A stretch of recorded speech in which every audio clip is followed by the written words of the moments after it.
அனைவருக்கும் வணக்கம். இப்போ பனிச்சோலை வெற்றிவேல் முருகனுடைய கோயில்ல மறுபடியும் ஒரு அற்புதமான ஒரு சகோதரி வந்து நாங்க எங்களுடைய வாழ்க்கையில நடந்தது சொல்றேங்க அப்படின்ட்டு வந்திருக்காங்க. நீங்க எங்க இருந்துமா வரீங்க? நவலடி. ஓ, நீங்களும் நவலடிப்பட்டி. உங்க பேருமா? காயத்ரி. உங்களுக்கு எந்த மாதிரி வேண்டுதல் வச்சீங்க? எந்த மாதிரி நிறைவேறிருக்கு? தைப்பூசத்துக்கு தான் வந்தேன். அதுக்கப்புறம் கண்டினியூவா வருவேன். கிருத்திகா அந்த மாதிரிலாம் வருவேன். நான் கடை வைக்கணும்னு சொல்லிட்டு வேண்டிட்டு போனேன். அது கரெக்டா எனக்கு நடந்துச்சு. என்ன கடை?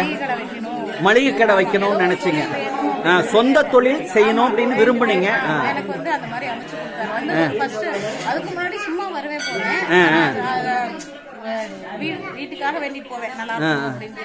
நான் நிறைய பிரச்சனை எல்லாம் சந்திச்சு அதுல இருந்துலாம் நிறைய வந்து இப்ப இன்னைக்கு ஓரளவுக்கு நல்லா இருக்கு. அதாவது பொருளாதார ரீதியா நமக்கு எந்த பிரச்சனை சிரமம் இல்லாம உங்களுக்கு அந்த கடை வச்சு சொந்த தொழில் வச்சதுனால உங்களுடைய தேவைகள் பூர்த்தி ஆயிட்டு இருக்குது.